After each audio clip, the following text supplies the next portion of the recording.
हिंदू और मुसलमान, सिख और ईसाई के दरमियान हम आदल क्या करेंगे और इंसाफ क्या करेंगे?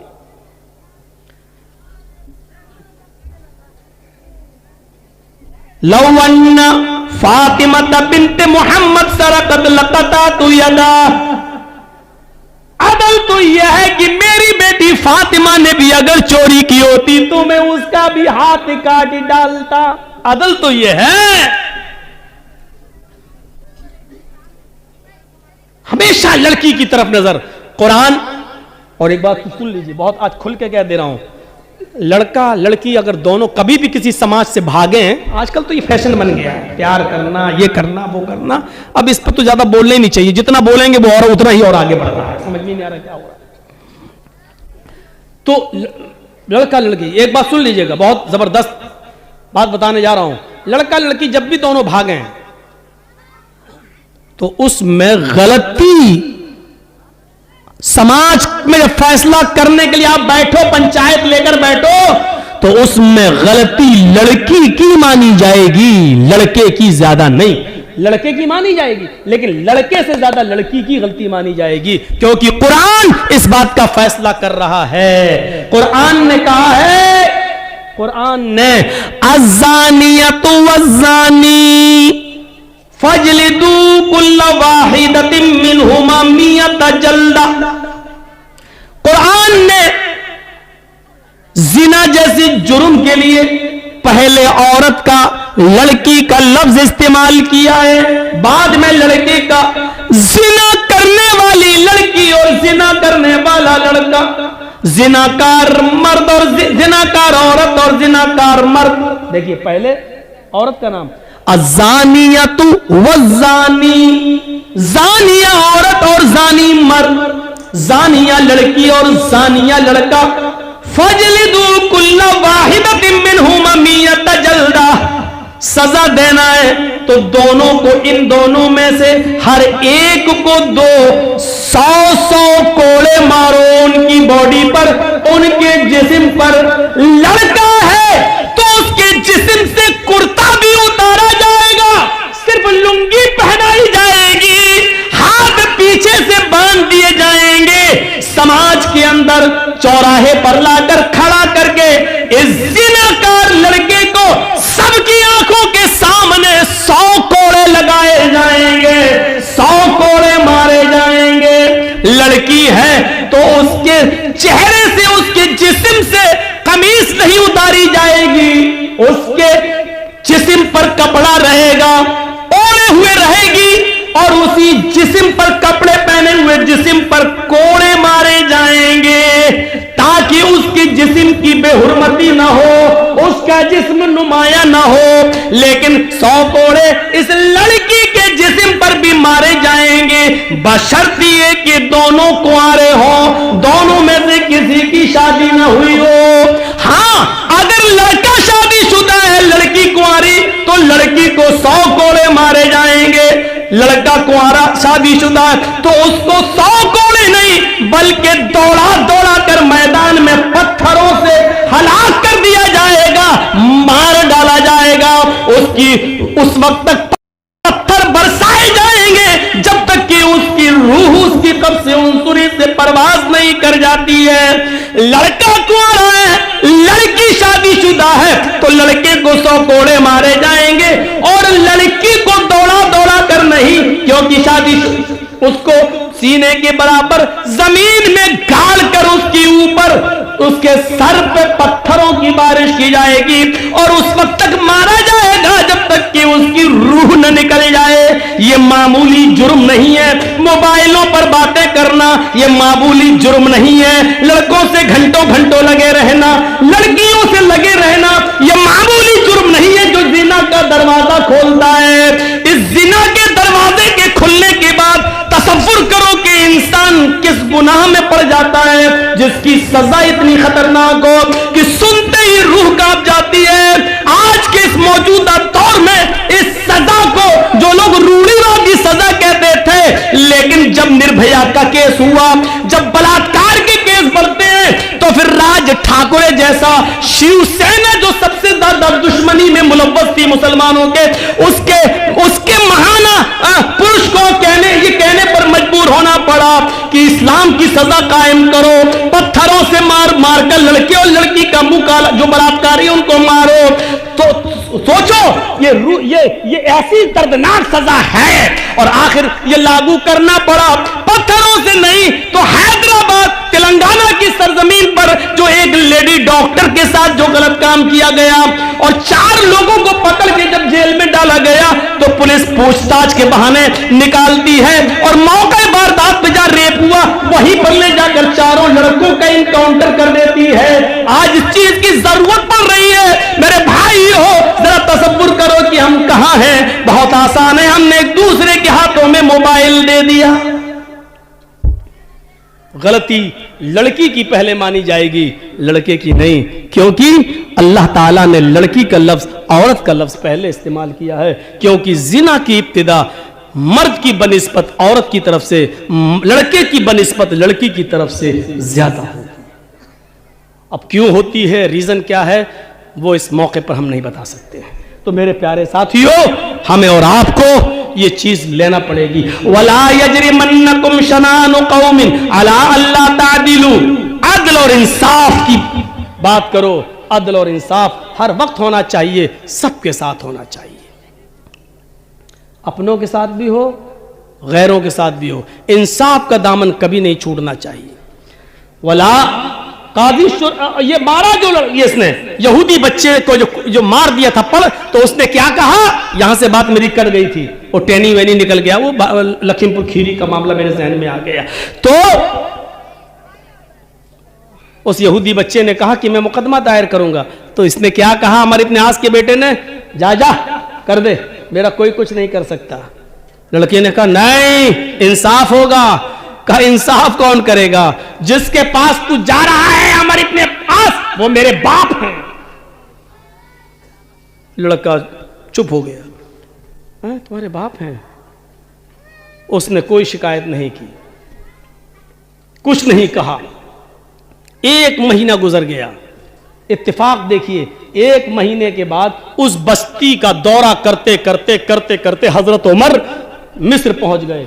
हजरत उमर फारूक दौरा करते थे, पूछते थे वहां के लोगों से कि हमने जिसको गवर्नर बनाया उससे कोई शिकायत तो नहीं, काम ठीक कर रहा है कि नहीं कर रहा है, काम अच्छा चल रहा है कि नहीं चल रहा। ये सब दौरा करते थे। हजरत उमर फारूक मिस्र का भी दौरा करते हुए आए और मिस्र में तमाम लोगों को बुलाया और अमर इब्न आस को अपने पास बिठाया और लोगों से पूछा कि बताओ अमर इब्न आस से कोई शिकायत तो नहीं। सब लोग बोले नहीं, कोई शिकायत नहीं, बहुत अच्छा काम, माशाअल्लाह, ठीक ठीक सब कुछ सही। लेकिन वहीं पर 12 साल का 13 साल का छोटा सा बच्चा जो बैठा था वो कहने लगा, अमीरुल मोमिनीन, मुझे एक शिकायत है। भरे मजमे में तुम ही उठे हो, 12-13 साल का बच्चा, हिम्मत, इधर आओ बेटा, इधर आओ, इधर आओ। उसको बुलाया, आया, क्या हुआ बेटा, बोलो। उसको अपने पास बिठाया ताकि उसके अंदर से डर नाम की कोई चीज बाकी न रहे। अपने पास बुलाने के बाद कहा, बोलो बेटे क्या बात है। कहा, अमीरुल मोमिनीन, अमर इब्न आस के बेटे ने मेरे साथ घोड़ा दौड़ाया कि कौन आगे निकलता है, चलो दौड़ते हैं। घोड़ दौड़ में हम आगे निकल गए। इतनी सी बात इनके बेटे को बुरी लगी और उसने भरे मजमे में सबके सामने मेरे गाल पर एक थप्पड़ मार दिया। हजरत उमर फारूक खड़े हुए, अमर इब्न आस की तरफ नजर डाली। अमर इब्न आस ने जवाब दिया, अमीरुल मोमिनीन, इसमें मेरा कोई कसूर नहीं है, आज तक मुझे ये इत्तला ही नहीं मिली। अच्छा, तो ये बताओ यहूदी बच्चे, तुमने अमर इब्न आस से शिकायत क्यों नहीं की? उस बच्चे की जबान से ये जुमला निकला, अमीरुल मोमिनीन, मैं इनके पास आना चाह रहा था, इनका बेटा बोल दिया जा, मेरा कोई कुछ नहीं कर सकता, मैं अमर इब्न आस का बेटा हूं, जिसके पास तू शिकायत लेके जा रहा है वो मेरा बाप है। अमर इब्न आस का मैं बेटा हूं, इस शहर के गवर्नर का मैं बेटा हूं। जब बेटा सुना तो फिर मैंने कुछ नहीं कहा, मैं खामोश हो गया। आज आपने भरोसा दिलाया तो मैं खड़ा हो गया और आपको कहने लग के आपको बोल दिया रिजेक्ट कर रहा है। जरा तसव्वुर करो अदल कैसा, इंसाफ कैसा, जरा तसव्वुर करिए। इस इंसाफ को देखकर कभी महात्मा गांधी ने कहा था ऐसा अदल और ऐसा न्याय और इंसाफ अगर भारत के अंदर कायम हो जाए तो भारत अमन और शांति की चिड़िया बन जाए, इसके अंदर कभी खून और खराबा ना हो, अमन और शांति का गहवारा बन जाए। ये मुल्क ऐसे ही अदल और इंसाफ की वजह से मेरे भाइयों आप अंदाजा लगा सकते हैं, ऐसी अदल और इंसाफ की वजह से लोग इस्लाम के दायरे में दाखिल होते चले गए। हजरत अली दूसरा गवाह कोई है? हजरत अली ने कहा काजी साहब अफसोस के साथ मुझे कहना पड़ रहा है कि मेरी दोनों गवाहियों को आपने रिजेक्ट कर दिया। मेरे बेटे और मेरे गुलाम के अलावा मेरे पास अब तीसरा कोई गवाह नहीं है जिसने मेरी ज़िरा को देखा हो और वो देखकर पहचान भी सके। देखे तो बहुत से लोग हैं लेकिन उसकी जो पहचान इन दोनों को मालूम है वो किसी और को नहीं मालूम है। देखी होगी लेकिन वो ये नहीं कह सकता कि अली ही की है या किसी और की, मैं कैसे जानूं? मेरे पास और कोई तीसरा गवाह नहीं है। जानते हो अब अदालत क्या फैसला सुनाती है? भरी अदालत में अमीरुल मोमिनीन के खिलाफ फैसला सुनाया जा रहा है। काजी शुरह कहते हैं आए यहूदी इस ज़िरा के मालिक तुम हो क्योंकि ये ज़िरा तुम्हारी है, तुम्हारे पास है और तुम अपने पास इसको रखते हो। हजरत अली इस ज़िरा को अपनी बता रहे थे लेकिन अली इस ज़िरा को अपनी बताने के लिए दो गवाह नहीं पेश कर सके हैं, लिहाजा इस ज़िरा को तुम्हें दिया जा रहा है। इस ज़िरा के मालिक तुम हो, जाओ आज के बाद ये ज़िरा तुमसे हजरत अली नहीं मांग सकते। यहूदी उस ज़िरा को उठाता है और दिखाता है और कहता है जज साहब, काजी साहब, आपने अपना फैसला सुना दिया है। मैं यही देखना चाहता था कि हजरत अली कहीं झूठे गवाह तो नहीं लाते हैं और यह देखना चाहता था कि हजरत अली का रोब और दबदबा देखते हुए कहीं आप गलत फैसला तो नहीं सुनाते हैं। आपने वही फैसला सुनाया जो कुरान कहता है, जो हदीस कहती है। लेकिन अब आप भी एक बात सुन लीजिए, आपने जो फैसला सुना दिया, अब इस ज़िरा का मालिक मैं हूं, लेकिन अब मेरा फैसला सुन लीजिए। हजरत अली बिल्कुल सच्चे हैं। ये ज़िरा दरवाजे के बाहर रखी थी और मैंने 6 महीना पहले ये ज़िरा उठाई थी और मैं लेके चला आया था और जानबूझकर 6 महीने के बाद मैं ये ज़िरा अली के सामने से लेकर गुजरा। देखें अली पहचानते हैं नहीं पहचानते, और पहचानते हैं तो जबरदस्ती तो नहीं छीनते, और मुकदमा दायर करते हैं तो देखता हूं फैसला क्या होता है। ये सब मैं आजमाने के लिए कर रहा था। आजमाइश में अली भी कामयाब, इस आजमाइश इम्तिहान में अदालत भी कामयाब। लिहाजा इस कामयाब अदालत का फैसला और अली की ईमानदारी को देखते हुए अब मेरा फैसला यह है कि ये ज़िरा अली को दे रहा हो, और जिसने आपको और अली को यह फैसला करने पर और फैसला मानने पर मजबूर किया है उस मजहब से मैं भी अपना रिश्ता जोड़ रहा हूं। अशहदु अल्ला इलाहा इल्लल्लाह व अशहदु अन्ना मुहम्मदन अब्दुहु व रसूलुहु, ये कलमा पढ़कर वो यहूदी इस्लाम की आगोश में और इस्लाम की गोद में आ जाता है। मेरे भाइयों, ये अदल हुआ करते थे।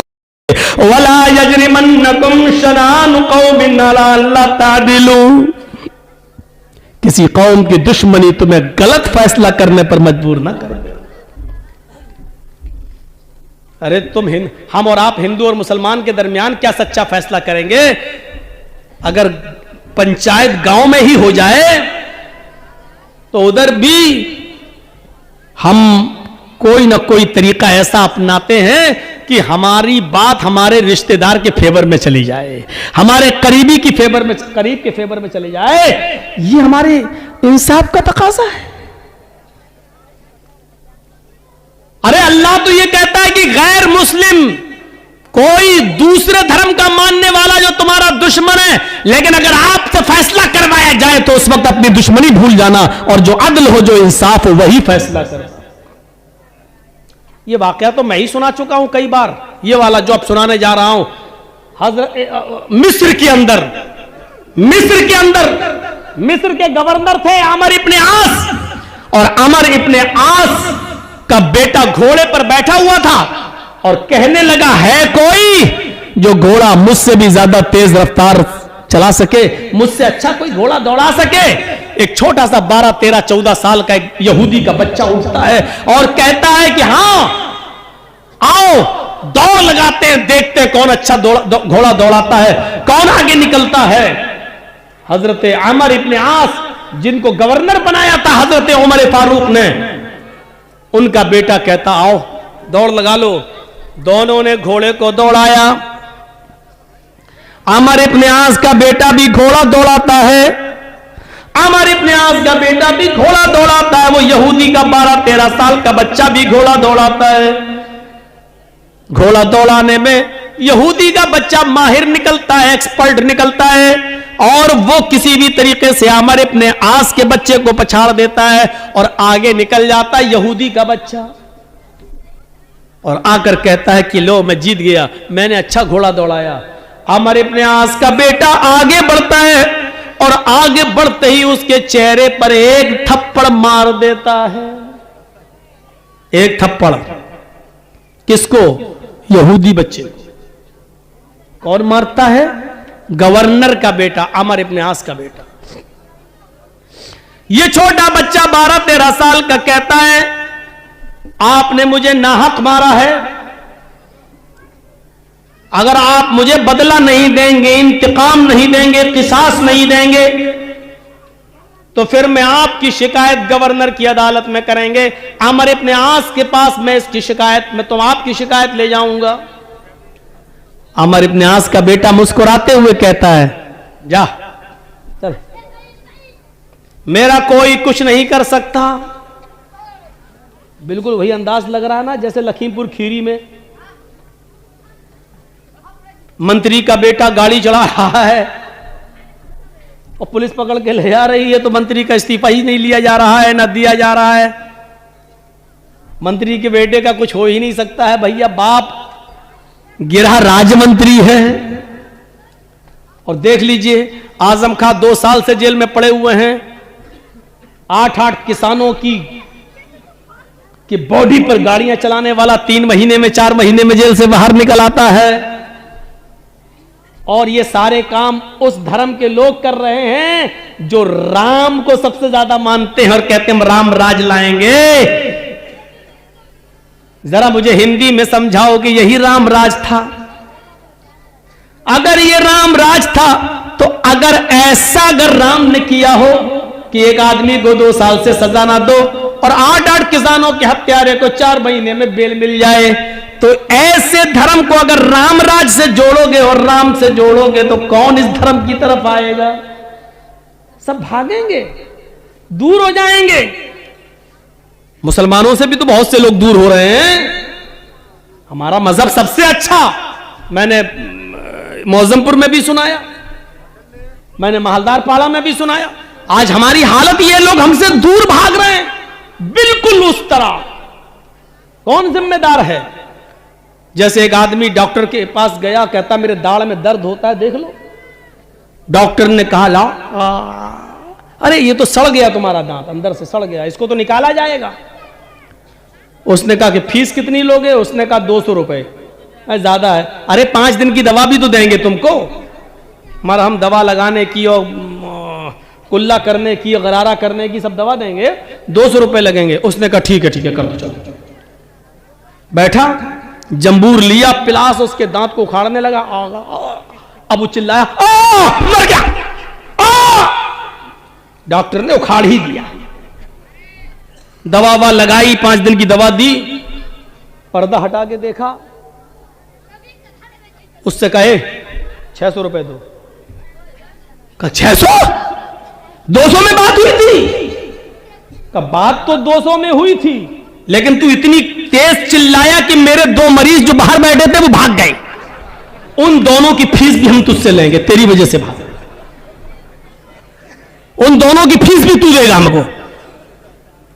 यही हाल आज हमारा है। हमें होना ऐसा चाहिए कि लोग हमें देखकर इस्लाम ले आए, लेकिन हम हैं ऐसे कि हमें देखकर जो थोड़ा बहुत आना भी चाहता वो भी भाग जाता है। ये मुसलमान है, उससे तो अच्छे हम ही हैं, ठीक है भक्त। तो जो भाग रहे हैं उनका गुनाह भी तुम्हारे सर पे लादा जाएगा, हमारे सर पे लादा जाएगा। ये कंडीशन है आज हमारी। अदल और इंसाफ नाम की कोई चीज अब अपनों, वो जिरा थी हजरत अली की, वो जिरा खो गई। ढूंढते रहे, तलाश करते रहे, वो जिरा नहीं मिली। और 6 महीने के बाद वो जिरा एक यहूदी के पास देख ली हजरत अली ने। हजरत अली उसके पास गए और कहने लगे, यहूदी का क्या, ये जिरा किसकी है? यहूदी ने कहा, ये तो मेरी है। हजरत अली ने कहा, तुम झूठ बोल रहे हो, ये जिरा मेरी है।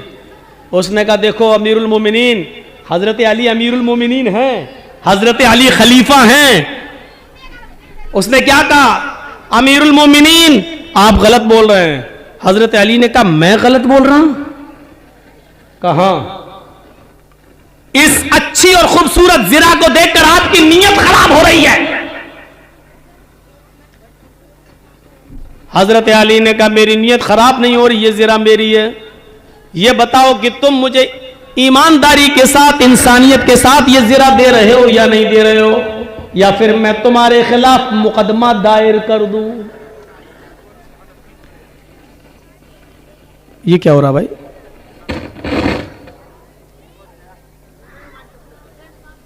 तो उस यहूदी ने क्या कहा, अमीरुल मोमिनीन आप शौक से मुकदमा दायर कर सकते हैं, अगर आपको यह जिरा लेना तो अदालत में साबित करो कि यह जिरा आपकी है।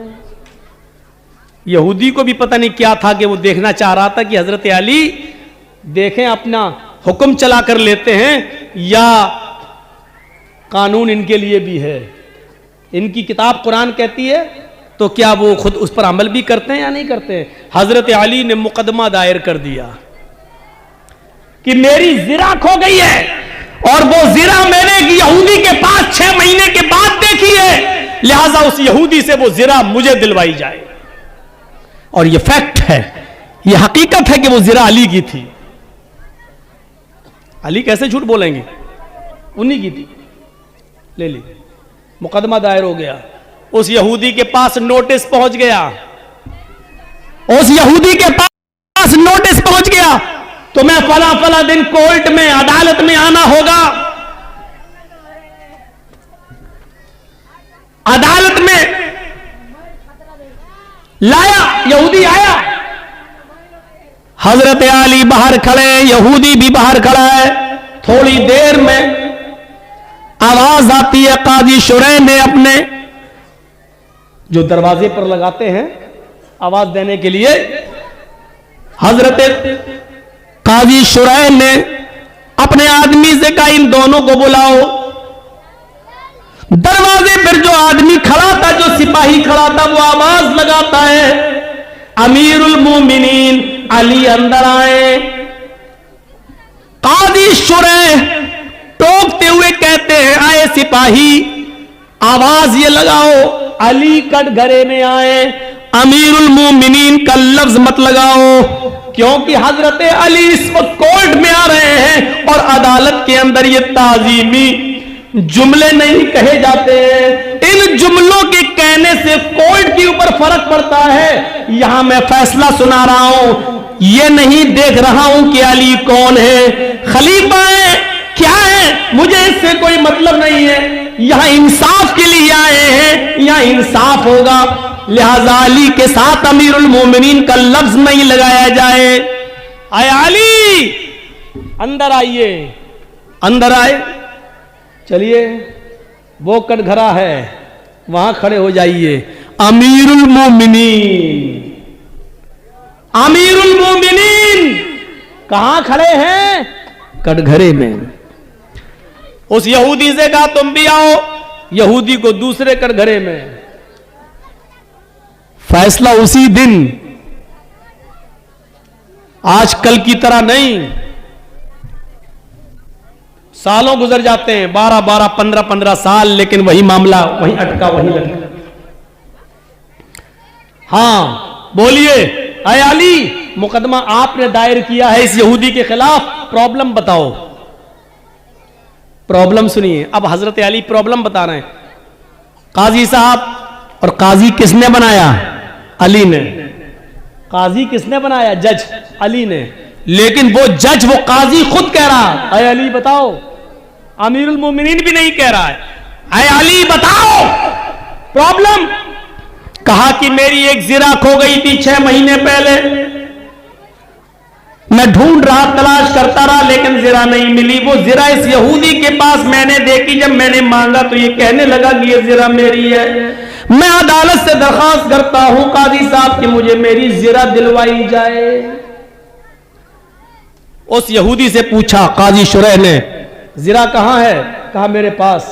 कहा दिखाओ, दिखा दी। कहा कि अली कहते हैं कि ये जिरा मेरी है, तुम क्या कहना चाहते हो? उसने उसी कटघरे में खड़े होकर हजरत अली को गुस्सा दिलाने की कोशिश की और क्या कहा, काजी साहब हजरत अली झूठ बोल रहे हैं, इतनी खूबसूरत और अच्छी जिरा पर इनकी नीयत खराब हो रही है। ये जिरा तो मेरी है, मैं इसको कई महीनों से अपने पास रखा हुआ हूं। अली का दावा गलत है, ये जिरा तो मेरी है। अब मामला फंस गया। काजी क्या करे बेचारा, वो कह रहा मेरी है, हजरत अली कह रहे हैं मेरी है। तो अब कुरान और हदीस की रोशनी में फैसला देखिए कैसे होगा। बड़ा प्यारा फैसला। काजी ने अली से कहा, शुरैह साहब ने, आए अली, अगर तुम ये कहते हो कि ये जिरा मेरी है, चूंकि अभी तो यहूदी के पास है और यहूदी उसका मालिक है, अगर तुम ये कहते हो कि जिरा मेरी है तो तुम्हें साबित करना होगा, और साबित करने के लिए तुम्हें गवाह पेश करना होंगे। तुम कोई गवाह लेकर आओ जो ये कहे कि ये जिरा अली की है और उसकी ये पहचान है। हजरत अली ने कहा ठीक है। आपने आवाज दी, आए हसन, जो बाहर थे, जल्दी आओ। हजरत हसन जो उनके बेटे थे अंदर आते हैं, कटघरे में खड़ा किया जाता है।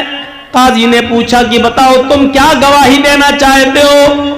हजरत हसन गवाही देते हैं कि मैं गवाही देता हूं काजी साहब, ये जिरा मेरे बाप की, हजरत अली की, अमीरुल मोमिनीन की ये जिरा है जो 6 महीने पहले मेरे घर के बाहर दरवाजे पर रखकर मेरे वालिद मोहतरम अंदर चले गए नाश्ता करने के लिए, पानी पीने के लिए। जब वहां से बाहर निकलते हैं तो देखते हैं कि जिरा गायब है। 6 महीने तक वो जिरा गायब रही। 6 महीने के बाद यहूदी के हाथ में देखी गई ये जिरा की मैं गवाही देता हूं कि ये जिरा मेरे बाप की है, मेरे अब्बू की है, लिहाजा ये यहूदी से लेकर मेरे बाप को दी जाए। काजी साहब के पास वो गवाही जब आती है, काजी साहब ने उसकी गवाही के ऊपर कलम चला दिया और फरमाया, आए अली, मैं मजबूर हूं, हमने मुहम्मदुर रसूलुल्लाह का फरमान पढ़ा है, अल्लाह के नबी सल्लल्लाहु अलैहि वसल्लम की हदीस ये, हमें हदीस ये बतलाती है बाप के हक में अगर बेटा गवाही दे तो बेटे की गवाही नहीं मानी जाएगी, क्योंकि बेटा अपने बाप के फेवर में ही बोलता है, बेटा अपने बाप की हिमायत में ही बोलता है, बेटा कभी भी अपने बाप के खिलाफ नहीं बोल सकता है। इसलिए ये अदालत आपसे गुजारिश करती है आपके बेटे हसन की गवाही को रिजेक्ट करते हुए कि आपके बेटे हसन की गवाही नहीं मानी जाएगी, आप कोई दूसरा गवाह लेकर आइए, अगर है नहीं है तो ये जिरा यहूदी ही को मैं दे दूंगा, यहूदी इसका मालिक है। अगर आप कहती है जिरा मेरी है तो अपने बेटे के अलावा कोई दूसरा गवाह पेश कीजिए। आजकल का दौर थोड़ी था जर्जी साहब झूठी गवाही के लिए 200 और 500 रुपए देकर 1000 रुपए 50 झूठे गवाह अदालत में खड़े कर दें, ऐसा दौर थोड़ी था। हजरत अली चाहते तो एक नहीं 10 आदमी पेश कर सकते थे, नहीं किया। हजरत अली ने कहा एक गवाह और है, ये नहीं कह रहे हैं, यहां तो जो फैसला कर देता है कि यहां हिंदू को दे दो और तुम इधर बना लो, 1 महीने के बाद उसको राज्यसभा का मेंबर बना दिया जाता है, अवार्ड दे दिया जाता है। यह सूरत हाल है। हाय अली, दूसरा गवाह लाओ। हजरत अली ने आवाज लगाई अपने गुलाम को।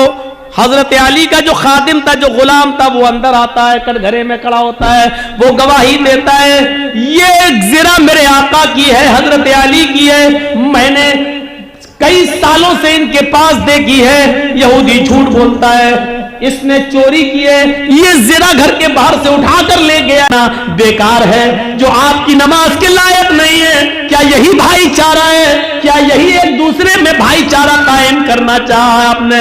अमीरुल मोमिनीन, अगर आज आप हमारे गिरजा में नमाज पढ़ लेते तो हमें बड़ी खुशी होती।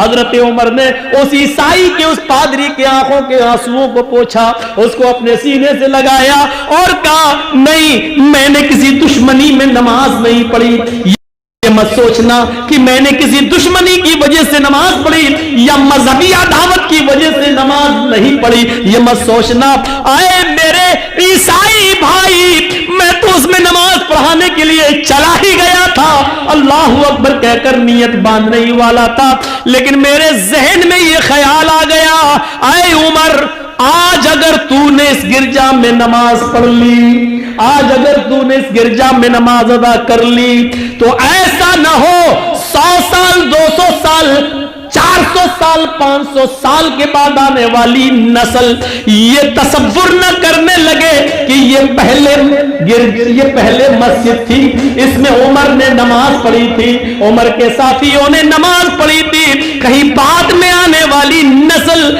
इस गिरजा को मस्जिद समझकर कहीं गिरजा को तोड़ न दे, कहीं गिरजा को गिरा न दे, कहीं तुम्हारी गिरजा को तोड़कर उसको मस्जिद न बना ले। इस डर से मैं निकल गया ताकि किसी को ये एहसास न हो कि इसमें नमाज पढ़ी गई। अगर किसी को 100 साल, 200 साल के बाद, मेरे इंतकाल के बाद ये कहने का मौका मिल सकता है कि इसमें तो उमर और साहबा ने नमाज पढ़ी, ये तो पहले मस्जिद थी, तुम्हारा गिरजा तोड़कर यहां मस्जिद बनाने का एक बहाना उनको मिल सकता है। इसलिए हम इस गिरजा में नमाज नहीं पढ़े ताकि बाद में आने वाली कोई नस्ल इस गिरजा को तोड़कर मस्जिद बनाने का दावा या मस्जिद होने का दावा न कर दे। इस तरह से दूसरों की इबादत गाहों की हिफाजत होती थी। मेरे भाइयों, आज तसव्वुर किया जा सकता है? आज तसव्वुर नहीं किया जा सकता है। आज तो जिसकी लाठी उसी की भैंस, अदल और इंसाफ नाम की सारी चीजें उड़ चुकी हैं, इसलिए इंसानियत भी उड़ चुकी है। ये बुजुर्गी तकवे की बुनियाद पर मिलती है, कोई बड़ा और कोई छोटा नहीं है, हम सब, कोई भी कास्ट और कोई भी कौम, सब बराबर है। अगर किसी को बड़ा कहा जा सकता है तो सिर्फ तकवे की बुनियाद पर। जो अल्लाह से सबसे जितना ज्यादा डरेगा वो अल्लाह की नजर में उतना ही ज्यादा बड़ा होगा। मेरे भाइयों, इस चीज को हमें समझने की जरूरत है और कोशिश करनी चाहिए।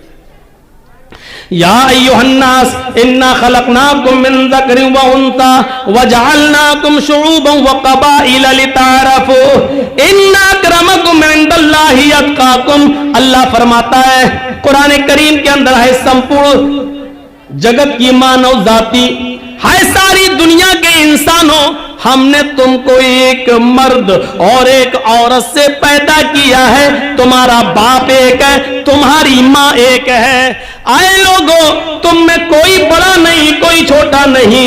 इन्न अकरमकुम इंदल्लाहि अत्क़ाकुम, तुम में सबसे बड़ा वो है जो अल्लाह से सबसे ज्यादा डरता है, जो अल्लाह से सबसे ज्यादा खौफ खाता है। यहां पर आने के बाद अब हमें गौर करना चाहिए। आइए कुरान करीम की एक आयत और आपके सामने पेश करता हूं, उससे आप अंदाजा लगाइए। किसी से दुश्मनी हो सकती है, आपने मेरा हक मारा है, हमने आपका हक मारा है, आप हमारे दुश्मन, हम आपके दुश्मन, हो सकता है। गैर मुस्लिमों से भी दुश्मनी हो सकती है किसी भी बात पर, लेकिन अल्लाह ने कहा दुश्मनी चाहे जितनी हो, लेकिन दुश्मनी का तकाजा यह नहीं है कि आप अदल और इंसाफ करना छोड़ देंगे और सच्ची बात करना छोड़ देंगे और फैसला करते वक्त आप यह देखेंगे कि जर्जीस मुसलमान है तो फैसला मुसलमान के हक में किया जाए, या हिंदू यह देखेगा कि मेरा आदमी यह है कि मैं इसके हक में फैसला कर दूं। नहीं, कुरान करीम ने यहां क्या कहा है और क्या तालीम दी है उसको देखिए। और एक दो वाकयात, वला यजरिमन्नकुम शनआनु कौमिन अला अल्ला तादिलू इअदिलू हुवा अक़रबु लित्तक़वा। ये कुरान की आयत है, मैं कोई लैला मजनू की कहानी नहीं सुना रहा हूं। सुनिए कुरान करीम की इस आयत ने हमें कितना जबरदस्त हुक्म दिया है। वला यजरिमन्नकुम शनआनु कौमिन, किसी भी कौम की दुश्मनी तुम्हें इस बात पर मजबूर न कर दे कि अल्लाह तादिलू, कि तुम उनके दरमियान इंसाफ न कर सको, न्याय न कर सको, न्याय न कर सको, अदल और इंसाफ न कर सको। अगर इस बात पर मजबूर कर दिया तो समझ लो कि आप मोमिन नहीं हैं, मुसलमान हैं और सामने मेरा दुश्मन है और जर्जी साहब जज हैं, जज की कुर्सी पर बैठे हैं, मुसलमान हैं, जज हैं, लेकिन मेरी किसी से दुश्मनी है और इत्तेफाक से उसी का मुकदमा मेरी अदालत में आ गया है। अब जर्जी साहब अपनी दुश्मनी निभाना चाहते हैं कि ठीक है, जिसके साथ इसका मुकदमा चल रहा, फैसला इसके खिलाफ सुनाऊंगा, चाहे वो कितना बड़ा ईमानदार हो, चाहे वो कितना बड़ा हक पर हो, लेकिन जर्जी साहब अब अपनी दुश्मनी निभा रहे हैं। नहीं साहब, जमीन का झगड़ा है, ठीक है, हम कुछ ना कुछ कानूनी पॉइंट निकाल कर इसको दे देंगे, इसको नहीं देंगे। जैसे हुआ है सुप्रीम कोर्ट तक में हुआ है, 1949 तक मस्जिद थी, कोर्ट मान रही है। 1949 तक नमाज पढ़ी जाती थी, कोर्ट ये भी मान रही है। मुसलमानों ने मंदिर तोड़कर यह मस्जिद नहीं बनाई। जो हिंदू लोगों ने दावा किया है कि बाबर ने मंदिर तोड़कर मस्जिद बनाया, कोर्ट में उस चीफ जस्टिस ने यह भी लिखा उस फैसले में कि हिंदू लोग यह साबित नहीं कर पाए कि मंदिर तोड़कर मस्जिद बनाई गई। यह भी गलत है, मंदिर तोड़कर मस्जिद बनाना भी हिंदू लोग साबित नहीं कर पाए, यह भी कोर्ट ने माना। और इतने लंबे चौड़े फैसले में ये सारी बातें मानने के बाद फिर कहा, चूंकि ये किसी की आस्था का विषय है, चारों तरफ वहां मंदिर ही मंदिर है, अगर वहां मस्जिद बन जाती है तो भजन और गानों की आवाजों की वजह से वहां हिंदू और मुस्लिम झगड़े होते रहेंगे बराबर। कभी इनके इनके भजन की आवाज, कभी इनके माइकों की आवाज, कभी अल्लाहू अकबर की आवाज और कभी उधर मंत्रों की आवाज। लिहाजा ये लड़ाई और झगड़े के सौदे बनते रहेंगे और ये झगड़े का एक बुनियाद बनेगी।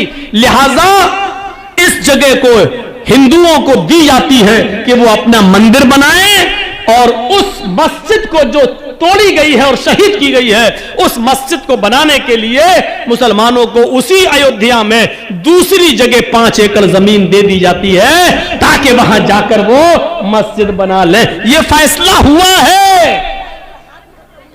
अब आप अंदाजा लगाइए, क्या ये अदल और इंसाफ है? क्या ये न्याय है? जो दावे तुम्हारे थे कि मंदिर तोड़कर मस्जिद बनाई गई, क्या तुम इस बात को साबित कर पाए? नहीं। मुसलमानों ने यह साबित किया कि 1949 तक नमाज पढ़ी जाती रही। मुसलमानों ने यह साबित किया कि 1949 तक वो मस्जिद रही। मुसलमानों ने यह साबित किया कि वो मस्जिद थी और उसको तोड़ा गया और शहीद किया गया। लेकिन प्यारे साथियों, इसके बावजूद फैसला क्या होता है? इसी को कुरान कह रहा है, वला यजरिमन्नकुम शनानु कौमिन अला अल्ला तादिलू। लोगों, आए मुसलमानों, तुम ऐसा मत करना, आए मुसलमानों तुम ऐसा मत करना कि किसी कौम की दुश्मनी तुम्हें इस बात पर मजबूर कर दे कि तुम उसके साथ इंसाफ की बात न कर सको, अदल की बात न कर सको, इंसाफ न कर सको। अदल होना चाहिए, अदल। आइए मैं आपको एक वाकया सुनाता हूं, जबरदस्त वाकया। हजरत अली रजी अल्लाह ताला अन्हु की जिरा खो जाती है। हजरत अली रजी अल्लाह ताला अन्हु की जिरा जानते हैं? नहीं जानते होंगे तो ऐसे बता दूं, लोहे की एक चादर नुमा कोई चीज होती थी जिसको गले में ऐसे डाल लिया जाता था और नीचे तक बनी होती थी, ताकि जंग में जब लड़े और काफिरों के जब तीर आए तो मेरे जिस्म पर न लगे। उस लोहे लाकर बच्चों को ऑक्सीजन देने का काम करता है तो देशद्रोही का मुकदमा उस पर लग जाता है, उस पर देश के साथ गद्दारी करने का इल्जाम लगता है, उसको जेल की सलाखों में डाल दिया जाता है। और जो हुक्मरान बने बैठे हैं जिनकी जिम्मेदारी है बच्चों को ऑक्सीजन पहुंचाने की, वो नहीं पहुंचा पा रहे हैं और बच्चे शमशानों में मिलते हैं और गंगा की नहाते हुए उनकी लाशें दिखाई देती हैं। मेरे भाइयों, ये देश के फेवर में और जो अपने घरों से ऑक्सीजन लेकर आए और बच्चों को चढ़ाए, ये देशद्रोही है। जरा तसव्वुर करो, यहां इंसानियत मर चुकी है। अब कहां इंसानियत को हम तलाश करने के लिए जाएंगे, कहां ढूंढेंगे? गौर कीजिए, मैं जानता हूं कि हिंदू धर्म हमें इस चीज की तालीम नहीं देता है। हिंदू धर्म तो हमें इंसानियत का दर्स देता है। रामचंद्र जी ने भी हमें इंसानियत का दर्स दिया है, लक्ष्मण ने भी इंसानियत का पाठ पढ़ाया है। राम के मानने वाले गलत हो सकते हैं, राम ने हमें गलत चीज नहीं बताई है। कृष्ण जी ने हमें गलत नहीं बताया है, कृष्ण जी गलत नहीं है। कृष्ण के मानने वाले गलत हो सकते हैं, वो दुश्मनी का शिकार हो सकते हैं। मोहम्मद रसूलुल्लाह गलत नहीं है, मोहम्मद के मानने वाले दुश्मनी का शिकार हो सकते हैं। मेरे भाइयों, कुरान गलत नहीं है, कुरान के मानने वाले गलती कर सकते हैं, इसमें कुरान का कसूर नहीं है। मेरे भाइयों, इसीलिए तो कहता हूं कि चंद लोगों की वजह से आज इंसानियत खत्म होती जा रही है, चंद लोगों की वजह से आज इंसानियत मिटती जा रही है। ये खाई इतनी गहरी होती जा रही है कि इसको पुर करने में और भरने में बहुत दिन लगेंगे, कई साल लगेंगे। हमारा मुल्क बहुत पीछे चला जा रहा है, पीछे की तरफ जा रहा है, इसको अपनी पटरी पे आने में बहुत साल लगेंगे और ये तभी पूरा होगा जब प्यार और प्रेम मोहब्बत एक दूसरे से करने लगेगा, तब जाकर ये खाई पूरी होगी। इसको हमें और आपको समझने की जरूरत है, अपना मुहासिबा करने की जरूरत है, अपना हिसाब लेने की जरूरत है। मेरे भाइयों, सबके साथ इंसाफ करो और यही तकवा के ज्यादा करीब है और इंसानियत का दर्स देता है कुरान। गैर मुस्लिमों के पंडितों को, सिखों के गुरुओं को, ईसाइयों के पादरियों को, यहूदियों के राहिबों को, जैन धर्म के मुनियों को आप गाली नहीं दे सकते हैं। किसी भी दूसरे मजहब के बुजुर्गों को आप गाली नहीं दे सकते हैं।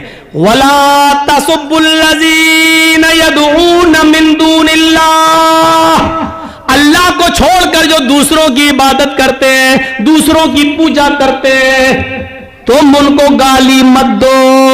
कुरान कह रहा है वला तसुब्बुल्लज़ीना यदऊन मिन दूनिल्लाह, अल्लाह के अलावा जो दूसरे माबूदों की, दूसरे खुदाओं की पूजा करते हैं, इबादत करते हैं, तुम उनको गाली मत दो।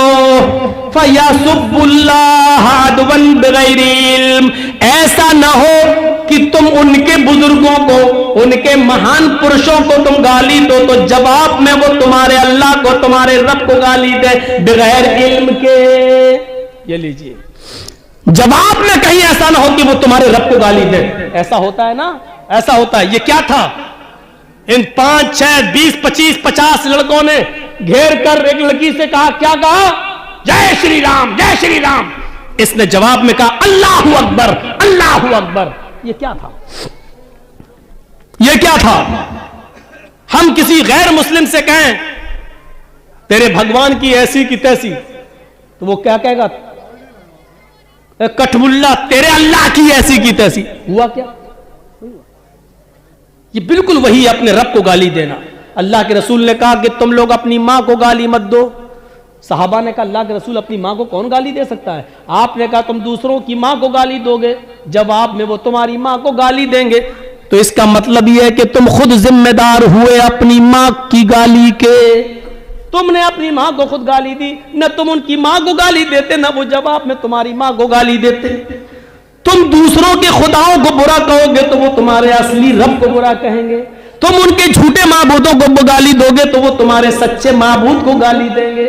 कुरान ने कितनी बड़ी अच्छी और हिकमत भरी बात कही है, वला तसब्बुल्लज़ीना यदऊना मिन दूनिल्लाह फयसब्बुल्लाह अदवन बिगैरि इल्म। तुम दूसरों के माबूदों को गाली मत दो, दूसरों के बुजुर्गों को गाली मत दो, जो अल्लाह को छोड़कर दूसरों की इबादत करते हैं तुम उनको गाली मत दो। ऐसा न हो कि वो तुम्हारे अल्लाह को दुश्मनी में गाली देने लगे और इल्म न हो, यानी जिहालत की वजह से गाली देने लगे।